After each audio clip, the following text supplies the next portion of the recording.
Hello and welcome to another edition of your favourite podcast, Insane in the Membrane.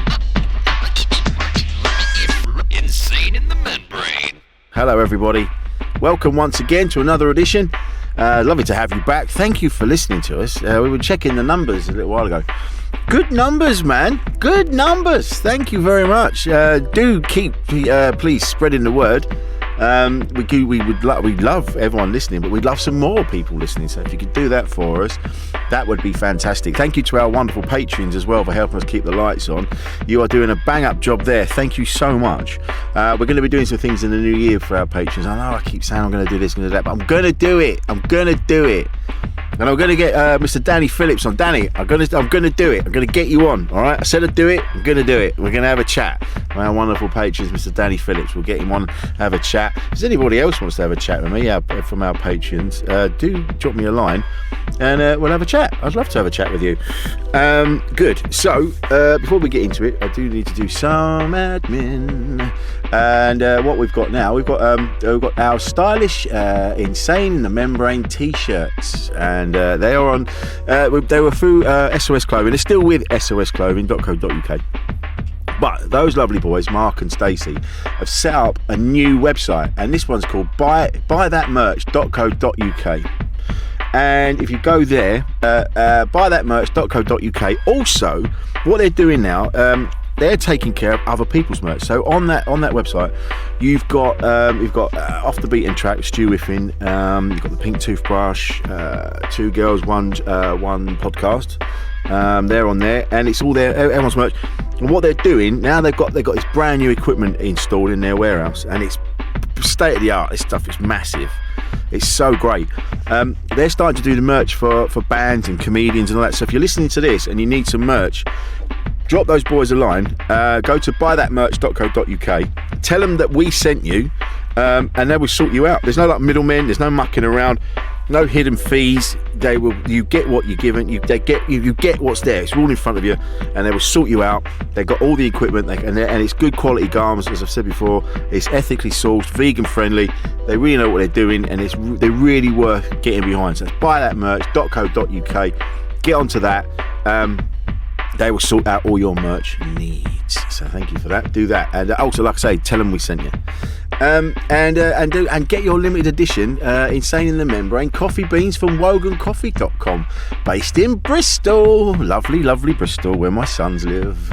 If you use the exclusive Membrane, listen to promo code Membrane, that's one word, you'll get 10% off our podcast packs. I've got one right in front of me now. They look brilliant.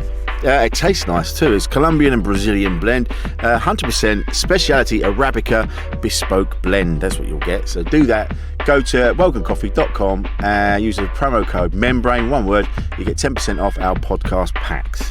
So do that. That would be fantastic. And don't forget to check the episode notes each week for links to our guests, our merch, and our YouTube and Twitch channels, where you can see me in action in the studio. So yeah, I'm having to comb my hair and dress nice, because you can see me now with video and it all. So yeah, go to our YouTube channel, our Twitch channel, and that's what we're going to be doing. We're just be flinging ourselves all over the internet, because we've decided that we've been overthinking it. Like, people talking to us about algorithms and this and that. We're just going to start flinging stuff out.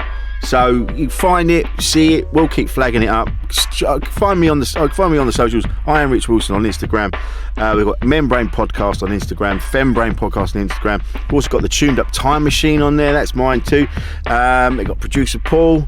He's on Instagram. Find us. We're all over the place. We're on Twitter as well. I am Rich Wilson. We're on Facebook.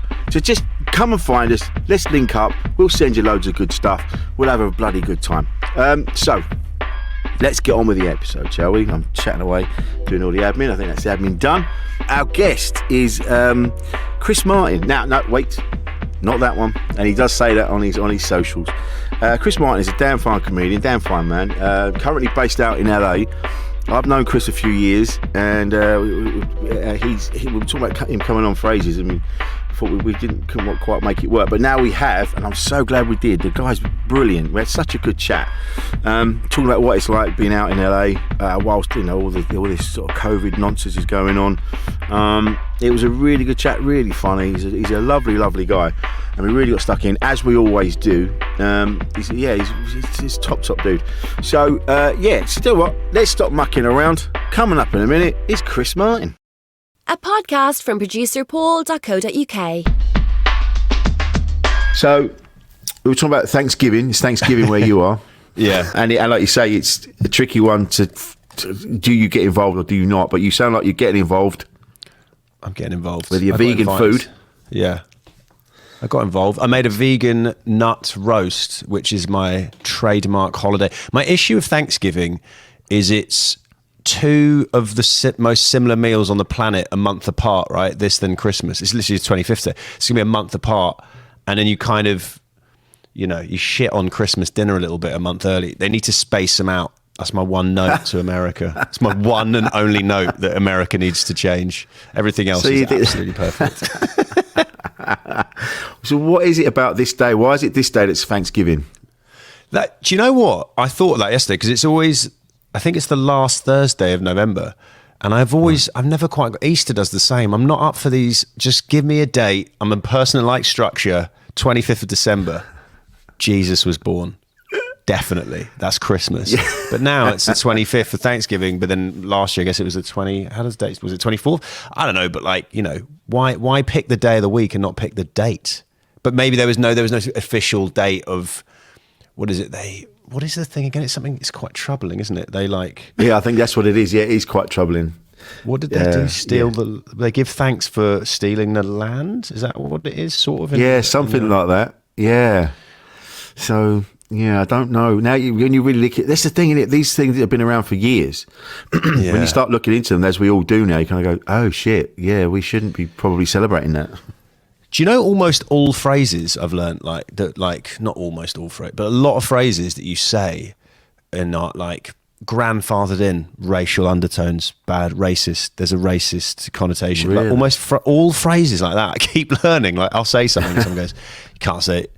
Not in that you can't say this anymore, but I mean in a more I didn't know that came from bad times, but that's I it, don't know why I brought us into this path. troubling path, 2 minutes in.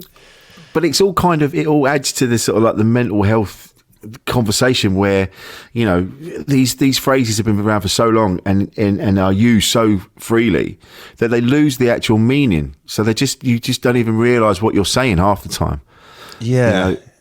Like the phrase cotton picking, wait a cotton picking minute. And that was around for years. And then suddenly we went, hang on a minute, you know what that means, right? And you're like, oh shit. Yeah. Of course. I had a weird one on stage here a couple of years back. Someone did something and someone else said something. And I went, oh, was it? It's like Chinese whispers or something. And then they all stared at me, and because in America, I was like, oh yeah, you guys call it telephone. And then I went, oh yeah, I'm assuming Chinese whispers is horrifically racist. And I've never thought of that till I just realised, which is kind of ironic being in America and then making me feel racist. But I don't know if that is. We probably started it. But yeah, you're right. So. You say these phrases, you're just so used to, let's not. There's many. I'm not going to start listing racist phrases to say why they're bad. But yeah, your brain just is so used to saying shit. You just keep saying it until somebody goes, and then if you're a reasonable person, you go, I don't really need to say that, so maybe I won't say it anymore. Yeah, exactly. There's that. I mean, I still someone the other day talking about the end of their penis and referred to it as and I went, wow. Are you still saying that? And they went, well, I went, listen to what you've just said. And they go, fuck yeah. It's but again, that word is so in the British etymology to the point where my wife said it and she's half Filipino, right? So not that all Asian people should, but you would think she would be, but she said it. And then I went, why did you say that? She went, that's what it's called. And she went, oh, that's not, I said, it's called a urethra. I mean, it's not, you don't go to the doctor and it was so, growing up in Scotland or whatever, I guess she was so used to people saying it that you just didn't mean it in a bad way. Yeah, it lost its meaning. No. And it's good to be reminded sometimes that it has a meaning and you shouldn't say it. Bring back Love urethra, mate. That should be the campaign. UK. Normalise urethra. Yeah, it really just rolls off the tongue, that one, doesn't it? You sound like a scientist. Sounds smart when you say it. If you're going to talk about your dick, make it sound smart. Say urethra. Well, like Norm Macdonald said, use the decimal points. That makes it sound more sciencey. Oh, you just made me laugh, but also a bit sad because I remembered that oh God, he's so funny, that guy. Oh, Yeah, that was one of those weird. That was one of those weird ones where I'm not one of those people, and I'm not judging people that do, but I never go. I don't know why. I should just get on with it, and just now when people pass away, you go on the internet and you say something, and it seems this. But my problem with that is a lot of people kind of make it about themselves, which I kind of hate. Every time. Well, yeah, a lot of people, but all of them. Pretty much all of them, but it's always a weird thing of like, but then it's been a really weird few months in comedy, especially a lot of comedians, and there was that week he passed away, and then that British comic who I never worked with, but everyone said is the nicest guy, passed away. Phil Jarrett. Yeah, and then like everyone and then that was a week where in LA 2 comedians died from ODing on from fentanyl mixed into coke. So it's just this weird thing. But then, and weirdly, Norm Macdonald. Even I just remember watching that special of his on. I think it was on Netflix, like so many times that. Yes. I actually felt the need to say a thing, and then I started worrying. Oh, do people think and then I was like, it's not about me. Stop worrying. Do you have that? Where you go, oh, people think I'm an arsehole, and you go, actually, no one is even thinking about you. It's not about you. No one gives a shit. But it is interesting what you say when you see these stories. Is these people? Because I was genuinely, because nobody had any idea that he was ill. He didn't even tell Conan. No. He didn't tell anybody. It's just suddenly he wasn't there anymore. You're like, are you kidding? And I used to watch him every day. If it wasn't that special, it'd be clips on YouTube. I was just watching him constantly. I just loved him so much. And then, it was one of the first times where I've just gone, I want to say something, because I am for the first time like genuinely heartbroken at someone I didn't know that's passed on. But then you see other people, this happens all the time, like you said, they start off, they go, I loved him, I remember when I was in this green room with them and they said how great I was, and and it's all about them, and you go, oh, fuck off, man. I know it's like, I'm not going to name the name, I saw a comic when another comic died, and they were like, I remember when he texted me about my award win, and that was the start of it. And I was like, is that all right? But then you're like, fine, I guess it's just whatever. Why do we care at the end of the day? Why do I care what they ever say? Why should you care about writing stuff? We're all just little ants. We are. But that's why I think that's half the problem with us human beings, is that we are aware of our own existence, but we're not as important as we think we are. And I think that's where a lot of our issues are stemming from now. We're starting to realise that actually we're just part of the system. We're not really like the head of the system. Yeah. And I think that's where that now we're all struggling we all want to feel a bit more important, and we all want to feel like we actually, we're more important than we think we are. And it's, then we really are. And it's, the pandemic's really escalated. Is it like, I feel very lucky actually that, and I don't know if you feel the same. Obviously, it's been quite trying in our industry, but in every industry, let's be honest, unless you're like a billionaire, right?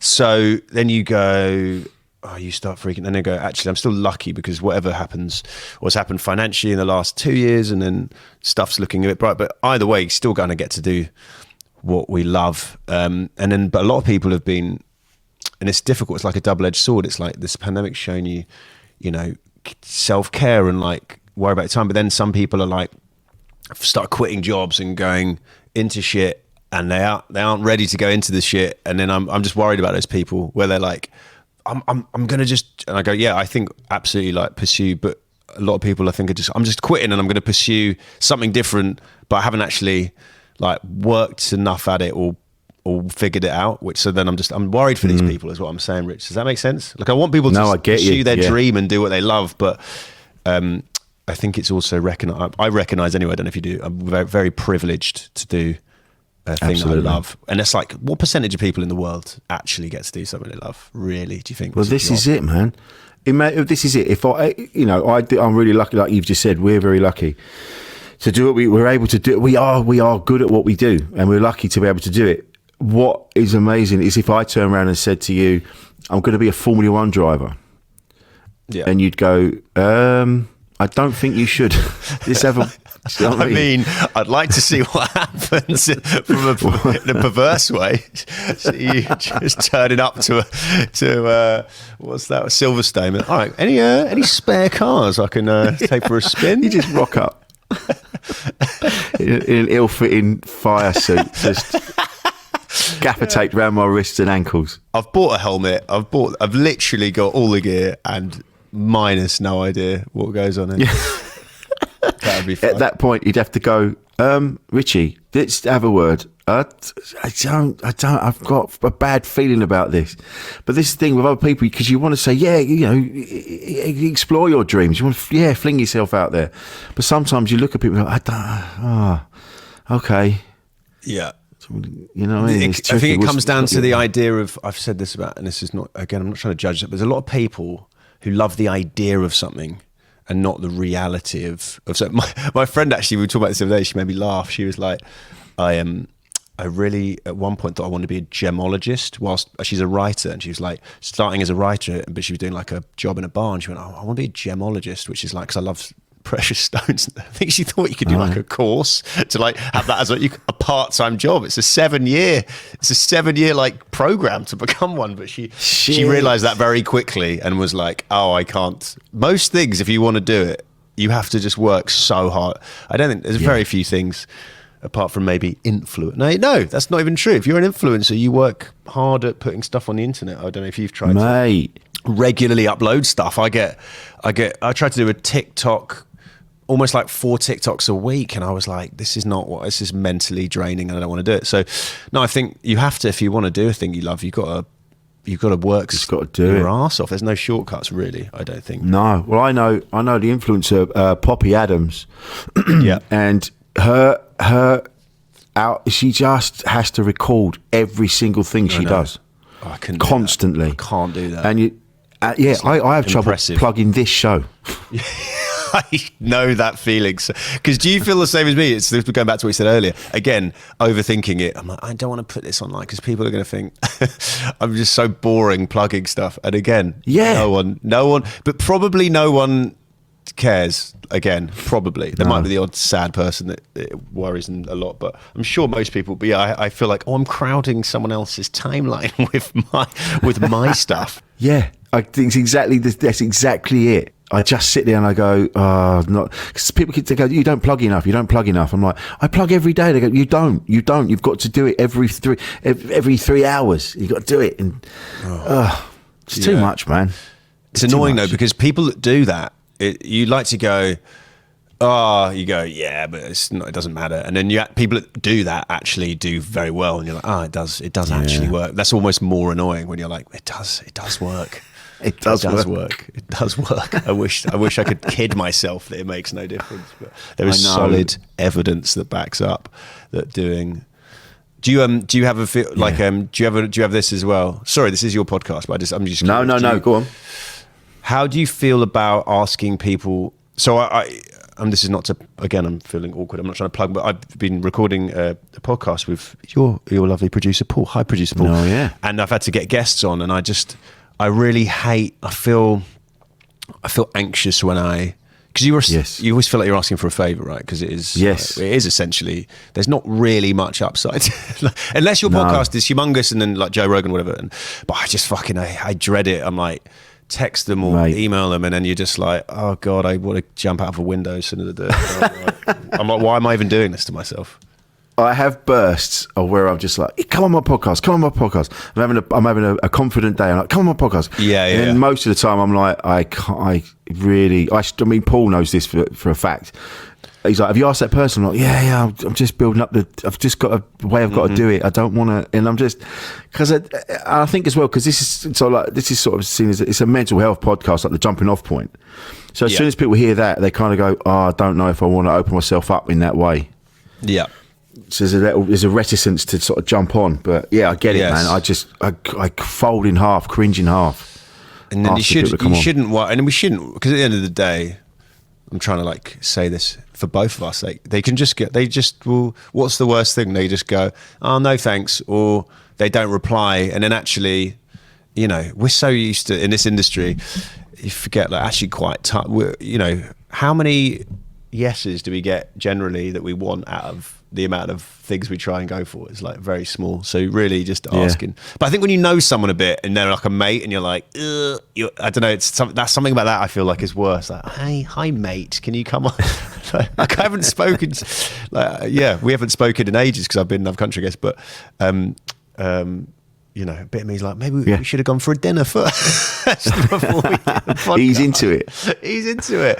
Someone actually told me this at a party, and I actually thought it was quite a good bit of advice in this industry, although it makes us feel a bit yucky. It was like, they said, because when you ask someone, you know, especially over here, there's like, hey, there's writing jobs and there's shows, and if you know someone, it helps, but you always feel a bit awkward, like we said about asking. But someone said a drug dealer once said to them, someone would text this drug dealer and be like, hey man, how you doing? What's going on with you? What's new? Blah, blah. By the way, have you got any coke? Like, right. And the drug dealer just said, just say the thing. Just say you don't care about, well, not that you don't care, but like just ask for what you want at the top rather than doing this whole.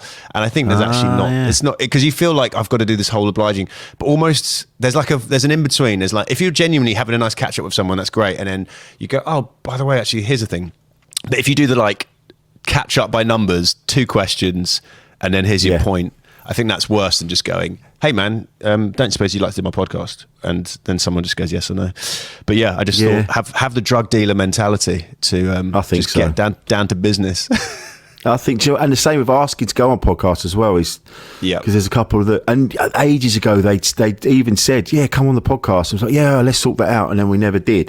Mm-hmm. And now I'm like, I should sort that out, and then I'm like, I know, because you feel like if they wanted me, they'd ask me, but actually probably they just got busy, and they'd love to have you on, but I remember when me and my old one with Cut, we'd just be like, oh, who have I just seen that week? And then you just ask them. It's not, there's no grand plan. There's no like leaderboard of people you want on the podcast.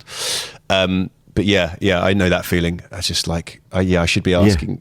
I should be asking to get on a couple more, but you just sure. And the thing is, what is like you and I, for a living, we talk to strangers, and that's what we do. We go out in front of people and we try to make strangers laugh. And I don't know why we have this problem with, you know, when we seem to think that when people see our output and what we're doing, they go, oh, this fucking guy again.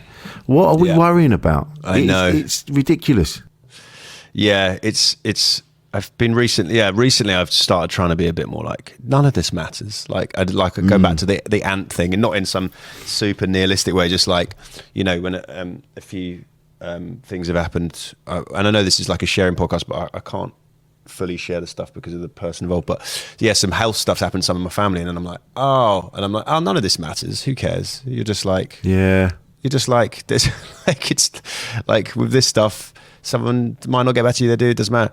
It's quite a good mentality actually. Even doing stand-up, I feel I've had to do it the last couple of weeks with some stuff going on, and I actually have quite enjoyed it because I just go on stage literally not giving a shit at all. Of course. Which is, I think, always I think that's I've always thought of stand-up as like a healthy medium of caring enough to work at your craft, but ultimately not giving a shit when you go on stage, but still see me like you care enough. Is that like a weird, does that make sense? Yeah. Yeah, there's absolutely. Comedians that just say, I'm going to say this. You have to still think of the audience having a good time, because otherwise you would just say completely uninteresting stuff. But yeah, you've got to having no neediness is very key, I think, to being good on stage. And that's taken me a long time to get to. Well, this, as a pleaser. Well, I think, I'm the same. And I think you get, like you've just said, like, you know, something happens in real life that makes you, it shines a light on how privileged we are in the positions we're in. That when someone, like a loved one, is struck down with something, and you go, oh shit, this doesn't matter at all, like you've just said. Yeah. And once you experience that, yes, I think it does. I think, from that you do become, things become a bit more easy to deal with in a shitty way, to be honest. Yeah. It shouldn't take that. Shouldn't be that. No, exactly. Guys, if you want to get really, really calm in life, just get someone, have something horrible happen to them. that you love, and then, then everything's easier. Yeah. As long as it's not you. Yeah, as long as it's not you. It's like a weird seminar. I'm sure there'll be someone in LA running that cult for people. Go and just poison a loved one, and then you will feel liberated in everything you do in your life. Because you see their struggle, and it's not your struggle. Yeah, there's guarantee there's fucking cult like that out here. It's funny. What's it like for your mental health living in LA? How are you finding it? Do you know what? I actually have found it. LA for people's mental health is understandably a place a lot of people struggle with. But I feel quite lucky actually because I moved here with my wife, who is one that I really like.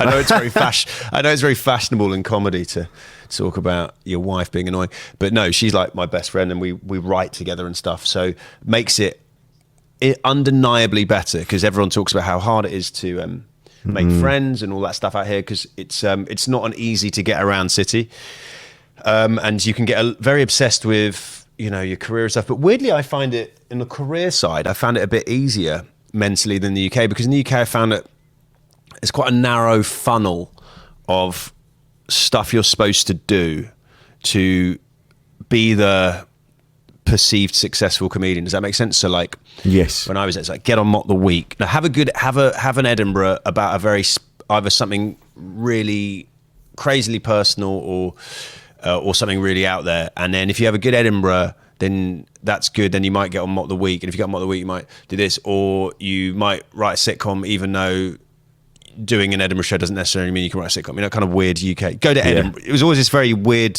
very British, like you have to do these steps because it's the way it is. And then you go, but why does it have to be that way? So then in America, what I like about it is it's very frustrating in loads of it. The stand-up scene is, I don't really get, it's much harder to get paid for stand-up, much harder to build building a following from just live stand-up, very difficult. But I think that's the same in the UK now. But there's so many channels and so many things. It's so big that there's so many different ways of finding what you do and doing it. You can pitch TV shows, you can write on shows, there's so many different things that like when you see someone doing well, and I've always tried to not make that a thing that I worry too much about, and I don't think I worry about it too much, but in the UK you'd be like, literally, if someone's on Mock the Week, you'd be like, oh well, they've taken that position that I might have maybe taken,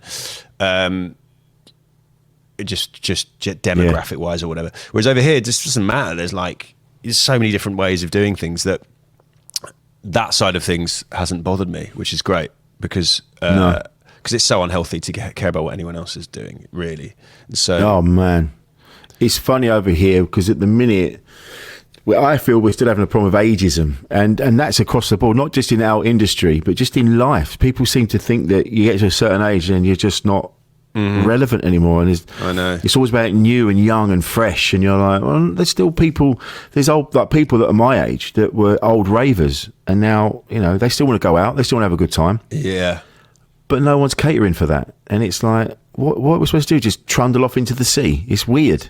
It's weird as well, because when I was younger and I loved stand-up as a teenager, I wouldn't give a shit about what a 23-year-old comedian was. I mean, I'm sure, and again, you can have great comics at 23. I actually think it doesn't really matter. But I think there's a weird thing in the industry where they think, well, young people want to just hear from young, good-looking people.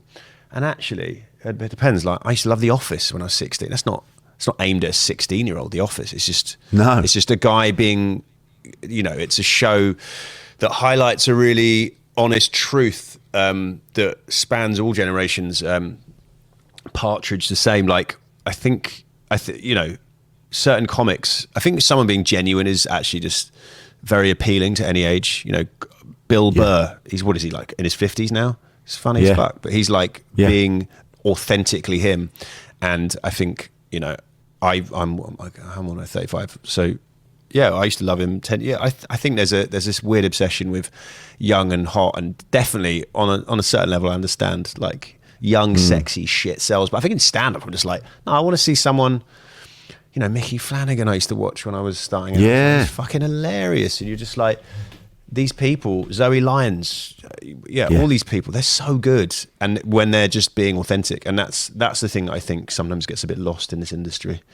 I think so. I think across the board, like I say, with this when the pandemic first happened, and then we were all sort of like, all right, well, I can't do stand up. I'm going to go and get another job. I'll just go and stack some shelves.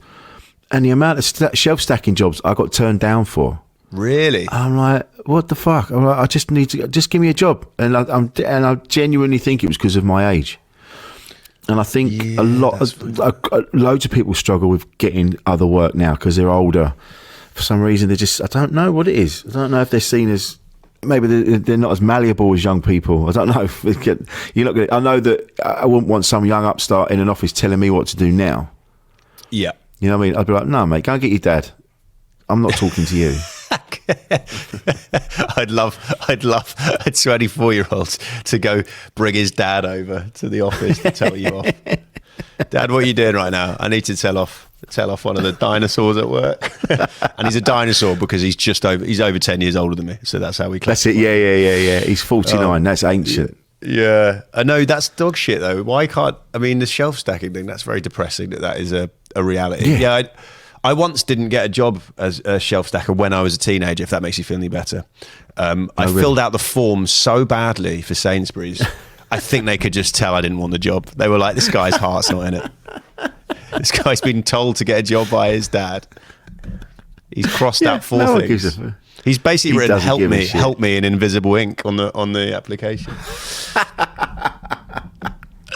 I think I still find that baffling because there was a couple of interviews I had to do, and and it's still the old questions like this company that you're applying to work for is the greatest company in the land. You're like, no, mate, I'm here because I need the money. Yeah, it's always been the same.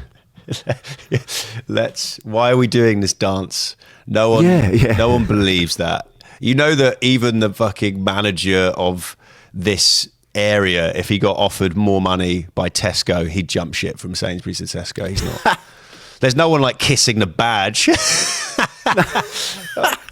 You stack a good shelf, slide on your knees, kiss your name badge. Everyone. I'd like to see more. You got people coming down to the store just to watch Craig when he's on shift because he's the best. Craig's the best. He hasn't taken a pay rise in 5 years. He had offers from Morrison's. He offers from M&S. He loves Sainsbury's home. He's just loyal to Sainsbury's, mate. He's loyal. That would make me. I'd be more brand loyal if they made the staff kiss the badge when you went to check out or something. They start selling Sainsbury's out uniforms in JD Sports. New ones every season. But Craig 07 on the back. Oh, this is a bit, mate. You can. Who's having this? But we've made a bit by accident. This is definitely a bit. You should have this bit. I'm thinking. Do you know what? Simon Munnery has got a bit about this. Oh my god! Everyone's got a bit about something, though. That's something I realised. Don't worry about people having bit. People have always got bits that we've all got. But as long as you haven't intentionally, and you'll have your own spin. He won't do it the same as we've done it now. No, he says he likes to go. I think if I remember it rightly, he likes to go to Sainsbury's for the songs. That's funny. The songs are better in Sainsbury's. Sainsbury's. Tesco, shit. That's right. But you can make it about your. Sorry, I love.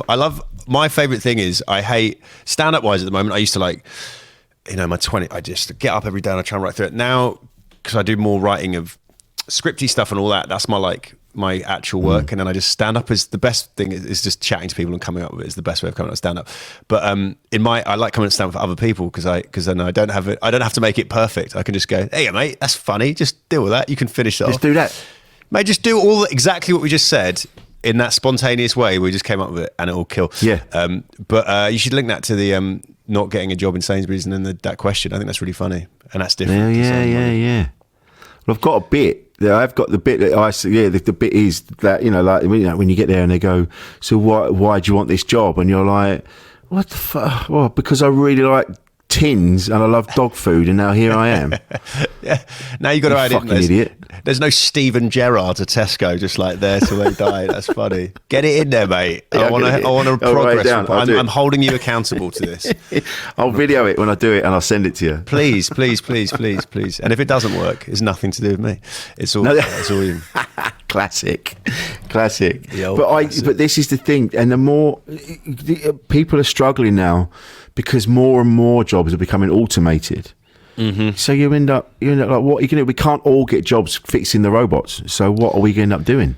Yeah, I did read about. I'm trying to be better at not reading sort of existentially scary news, but I did read this like very detailed AI article by some guy, something Urban was his name. I can't remember his name.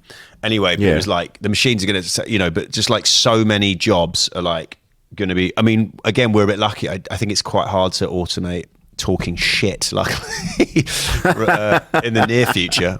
I'm sure they have an AI thing that can sort of churn out some perfectly feasible stuff. But there was it Andrew Yang out here who he's a politician he was one of the presidential candidates, and I think he had like was it universal credit of like $1,000?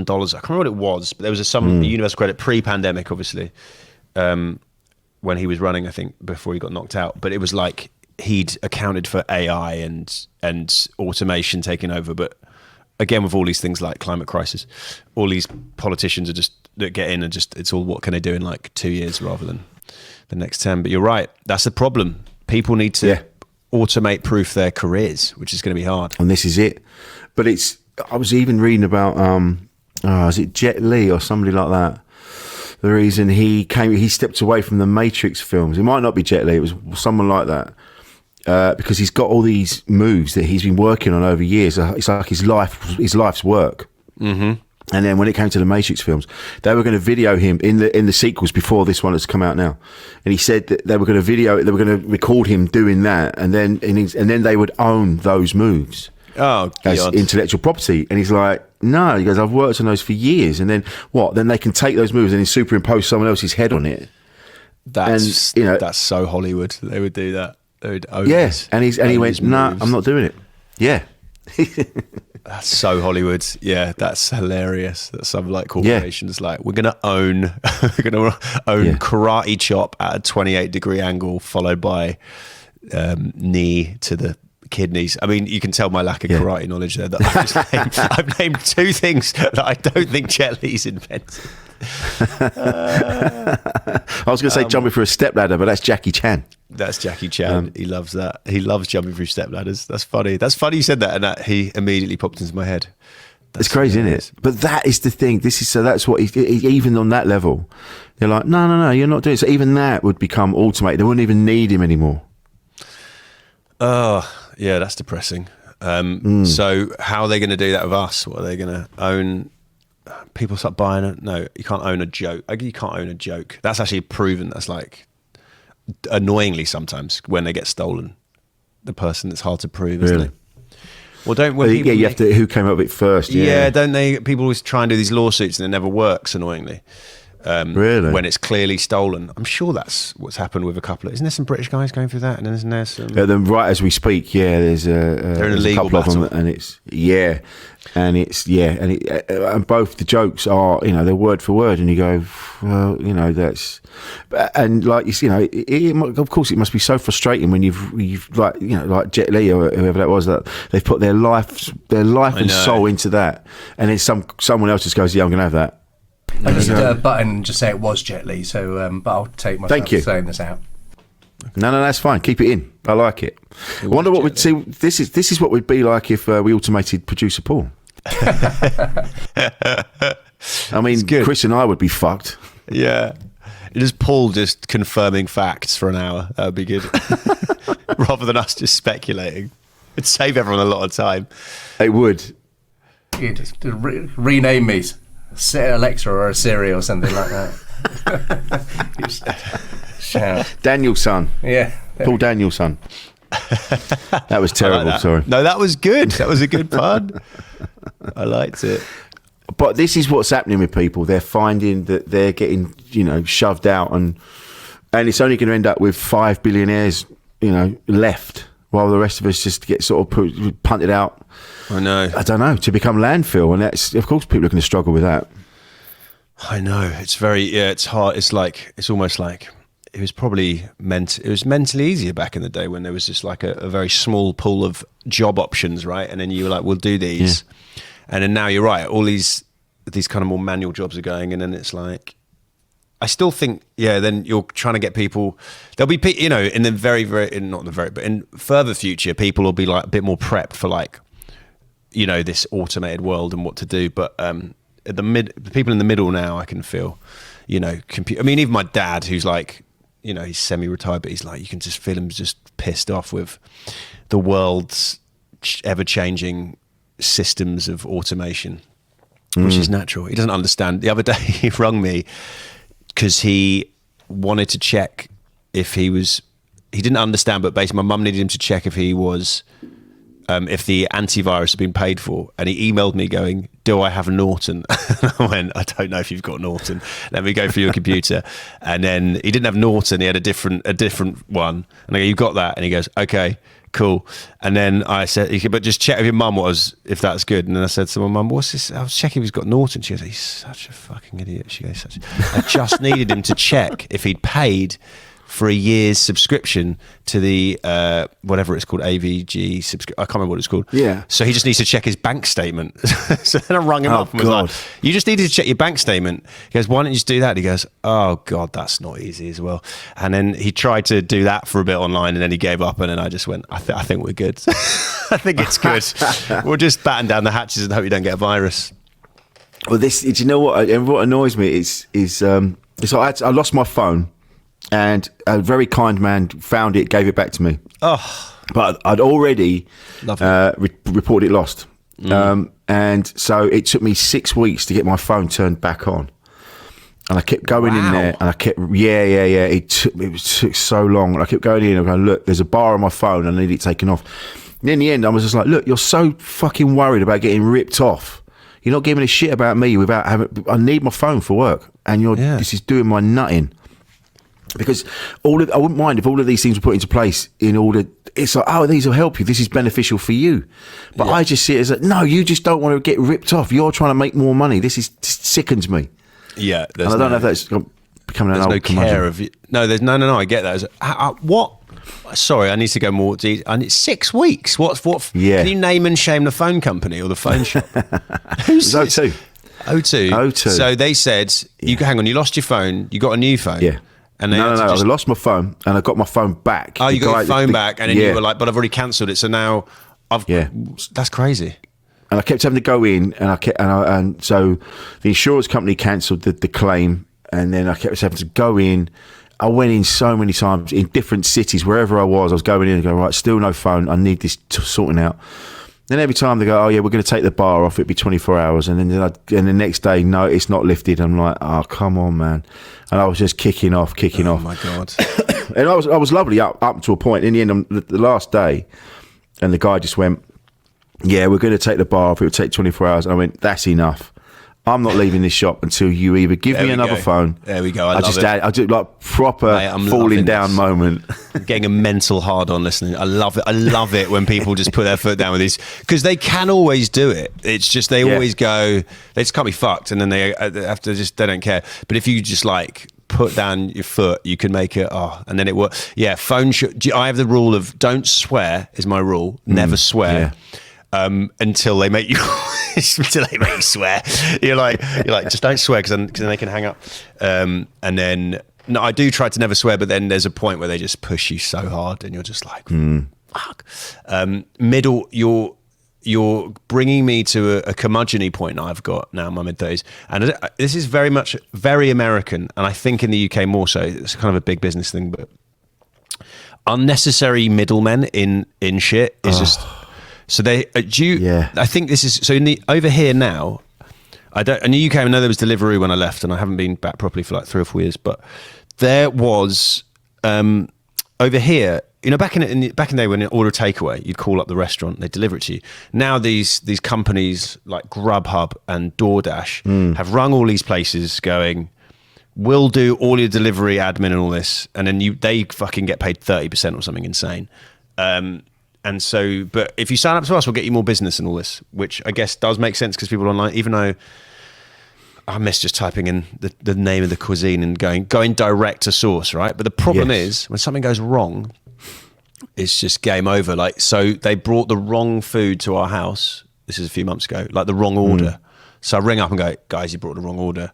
Can you just send the thingy? And they go, this is the restaurant. They go, well, you went through DoorDash. You're going to have to ring DoorDash. And I'm like, okay. So I ring DoorDash and then I'm like trying to speak to them going, because obviously by this point you're fucking starving, right? Your food has arrived. You're excited. You then spend 20 minutes on hold. You get through and then they tell you, there's been a mistake. Okay, we'll give you a refund. And you go, yes, great. And then can you just reorder they're like, no, you've got to call up the restaurant again and reorder and wait another. And I'm like, I got so angry. And then I was like, well, you've got to give me, like, it's not just that I've got the wrong food. I now have to wait an extra hour. So you've got to give me some discount. And they go, no, we can't. And then I can't remember how this happened, but I ended up going through to like I get to a point and go, send me to the boss. Stop reading off your sheet. Send me to the boss. Stop reading the script and send me to the boss. And I got through, and I can't remember how this happened, but the guy was like, wrong name, something, all this. And then I said, what's going on? I go, why did it go to the wrong place? Why can't? And the guy went, sorry, let me just confirm your phone number. And I go, right, is your name, and I doubt it is, but it says on my system, your name is Roast Chicken Sandwich House. And I went, that's not my name, man. That's not my name. You've got the name of a restaurant as my name, and I don't know what's happened here. But then the guy just very quickly was like, I'll give you $20 and then we'll get that sort. But still have to call the fucking restaurant and order it. So, man. Unnecessary middlemen. Yes. Well, it's like estate agents. You're right. They're middlemen. And it's all, I remember buying a flat and they just went, oh yeah, well done, you've got the flat, now you just got to pay 10 grand. You go, well, what's that for? They go, stamp duty. What's that for? Because you have to pay it. Okay, but what's it for? It's the law. What are you talking about? Just 10 grand. Just 10 grand. I love as well, if you didn't know anything about that sounds like the most made up thing. Just how much? 10 grand. That feels like a very easy number for you to say. 10 grand, exactly. But what? Just 10 grand. 10 grand, and then you don't tell us before, And that's how shit it was, because when people stopped, because of the old Pando, people weren't buying houses and things like that. So to get people to get back into the house buying market, they dropped the stamp duty. So they said, for a limited time, you don't have to pay stamp duty. You go, so it doesn't fucking matter then. Yeah. It's another fee. You bastards. It's like America, a lot of places in America, when you go to buy something, 90% the tax isn't included. And I want to be like, mate, I'm going to pay. Am I paying the tax? Then put it in the price. Like, what? Don't make me work out 8% of fucking $14.50. I've got no clue. But I know it's going to be more than 15. Put it in there. Put it in there. Over here, when we have the VAT, and they go, oh, that's the price, and then there's VAT on top. We go again. Put it in the price, mate. Yeah, I'm not HMRC. I don't know how that works. Just whatever the price is, let me pay it. Do I look like HMRC? Do I look like HMRC? Do I look like a cunt? Fuck's sake. Just stop. It's all everything. It's just all this bollocks where you just go. They go, well, that's the law. You go, why is it the law? You go, because it is. No. Is it a law that's in place that benefits everybody? That safeguards everybody, or is it a law that's been put in place that means you get more money from people? Because that really fucks me off. Yeah. And all of this adds to the stress. The job's worth is the word that is a very British word. Most people say, I love that word. Job's worth. Job's worth. The guy that does his job properly, everyone hates. That's so British, isn't it, to complain about? He's fucking art. Look at this nerd just getting paid to do his job to the best of his abilities. Mate, I was in a Costa, right? And I'm not bragging, but I was in a Costa, and the manager of the place was talking to this, I think she must have been new, and he's talking to her like he was on the bridge of the Starship Enterprise. The way he was talking, like, I've got to know the numbers, I've got to know this, I've got to know, see if I don't know that, that'll happen, and blah, blah, blah, blah. I'm like, oh my God, mate, you work in a coffee shop. No disrespect to anyone that works in a coffee shop. Yeah, just dial it down a notch is always, like, I don't know if you watch this, I generally don't watch reality TV, but there's a show that we love watching called Below Deck. Have you seen it? It's great. It's great people, television. It's basically rich arseholes serving insanely rich arseholes wishing they were the insanely rich arseholes. So it's on a boat and it's all cramped. So the new series, there's a girl who's like the chief stew, I think they call it, like head steward or something. Yeah. And she's like 25, and the way she tries to manage, it's just classic somebody talking but saying nothing over and over again. She's going like, because this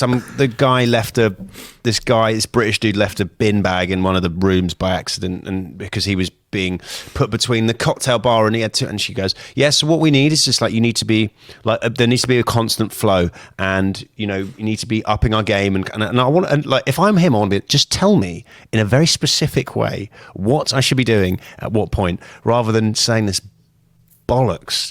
I hate management nonsense nothingness. And these people are, it's very David Brent, and it's funny because she's totally unaware of it as well, but she thinks she's being a good boss, but she's just saying words. Oh, I hate it when they try to use big words that they don't, or they say them in the wrong place, or they get the word wrong, and they're trying to talk like they're this intellectual. Oh, you're like, mate, even I know it's not what you meant to say was ether, not urethra. Yeah. I was talking into the urethra. Listen to what you've just said to me, you fucking clanger. What's wrong with you? That's so funny. There's a kid when I was a teenager. There was this geezer who, like, I knew for something, he's like a proper geezer, and I think he just learnt the word derogatory, and he said it so many times. He kept being like, man, that's derogatory, man. But he said it like literally every sentence. I'm like, you've just learnt a new word, haven't you? Yeah. Someone got a dictionary? Yeah. Well, it's like the Princess Bride, isn't it? That's inconceivable. And in the end he goes, I don't think it means what you think it means. Yeah. Very, very funny. It's the like you see, really makes me laugh when you go to a service station in this country, in the UK, and you've got, making me homesick right now. The manager of they go, this tonight, John Gregson is the manager of the services this evening. Any problems, they go to John. And you're like, what the fuck is this? But for him, but you never know. But here's my other, on the flip side of that, I love it when someone just loves. If he loves it, then fair play. Get that picture up there. True. Yeah, you must have done. You know, I've done enough corporates where you do the awards for like the telecommunications sort of regional kingpin of the year, and these people, mate, they love winning. Like, it's just humans. We like being. So if you're into it, fair play. But there's a line in the same way. Me and Hans always like joke, and like there's like a line of like, care about what you do it to the best of your abilities, but like don't be a knob about it. Exactly. And it's very hard, it's very nuanced, and very arrogantly we think we have the exact right balance, which I'm sure we don't to other people, but anyone that doesn't fit the exact way that we perceive you should treat your job is either a nerd or just bad. But we have the perfect balance because we are ourselves, and that's how we decide that everything, the prism that we look at life through. But this is it. I mean, it's like Bill Burr said recently. He said, they're rolling out the vaccine, and all the people that are going, what they said, they're rolling out a vaccine. If the conspiracy theorists are to be believed, that they're rolling out the vaccine that will kill all the sheeple like us guys that go, what are we doing now? So they're bottom, and then they're left with all the Fonzies in their leather jackets. I guess. And it's like this. It's like you have to be a Fonzie, but a Fonzie doesn't really get anything done. But the nerd, he'll get the shit done. That's very true. We need the nerds. We need the nerds who don't have Fonzies. Do you want to hear a cool Hollywood story about the Fonzie? Yes, I do. I'll tell you this through a guy that we first stayed about here, this old school Hollywood guy who was like, and again, this is just from his mouth. He says he knew Sylvester Stallone and Henry Winkler when they were all coming up in the, I guess, 60s, 70s or whatever. And apparently Henry Winkler was going into his audition, and you think about the way he talks, it's quite like Sylvester Stallone, right? He's like, hey, Sylvester Stallone. And he was like, I've got this audition, I feel like the way you talk would work well for it, can I kind of do it? And he was like, yeah, go for it. And then that's how the Fonz was born. No way. Yeah, apparently. Oh, cool, right? Cool. That's either made cool. up or real story. Who knows? I don't give a shit. That's a cool story. I have no reason to believe that the guy was lying to me. He said he was in a TV show out here and he was mates with all them. So I like that story. So I'm saying it like it's true. That's a beautiful story. I really, even if it's not true, I love shit like that. Oh man, that is so cool, man. And I think that's a perfect way to finish. That's a lovely way to finish, man. It's been a real joy having you on, Chris. It's been smashing. I haven't spoken to you for ages, man. I know it flew by. It absolutely flew by. It really did. And where can we find you, Chris? What are you up to? What are you doing? Well, so this pod that I'm doing with your lovely producer, Paul Danielson, it's all recorded. I'm just finishing off a few bits. So it's called Getting My Dad to Say I Love You, because I realised whilst Zooming during the pandemic, because I haven't been home for 2 years because pandemic and immigration stuff I'm sorting over here with my green card. He's a very supportive, loving guy in that sense, and a very sweet guy. But I was talking to some people, going like, I don't know if my dad's ever said I love you. So then on the Zoom, I was like, "Oh, Dad, have you ever said I love you?" And he was like, "Yeah, I reckon so." And I was like, "Oh, all right, have you? Well, just say it then." And he just couldn't say it because he's just from that generation, right? Same as my dad. And not everyone from that generation is like that, but I think the way he was brought up, you don't express your feelings and all that stuff, and. He doesn't like to, finds it all very uncomfortable. He doesn't even like talking about his first kiss and stuff. He kind of clams up. So I thought it'd be fun to chat to other comedians and writers and stuff. But in this series, it's mainly British comics, just about their families and their parents and whether they've said I love you to them. And because I feel that's quite it's kind of a common trope. We're all kind of in this industry because we want our parents to tap us on the head and say, I love you, good job. Oh, man. So it's been really fun. Yeah. It's been really fun. It's called Getting My Dad to Say I Love You, and it's out soon. I've got... fantastic. Can I play a trailer then? Yeah, you can play I could play it just for feedback from Rich. But also, Rich. When you said mainly British comedians, then I had the trailer I just quickly loaded in was the one with Jennifer in it, because she's got the most amazing voice. Okay, right. I'm in love with her voice. It's really good. She's got a great voice and she's got very funny stories, but her parents are fucking insane, so it's very fun chatting. Great accent. Anyway, right, here comes the trailer. I'm Chris Martin, and my dad has never said I love you. So I'm making a podcast to find out if this is normal, with comedians like Jamali Maddox. My mum, she was like, I'm so happy you did that. That's the only thing I can watch of yours. That doesn't make me cry. And Conan and Bad Santa 2 star Jenny Zagrino. I took my mom to the premiere of the last movie I was in. She brought a bag of cherries and it was like, do you want cherries? And I'm like, Mom, stop offering people cherries. And they were like, yeah, the whole cast. And my dad. Will they persuade him? Getting My Dad to Say I Love You is coming soon.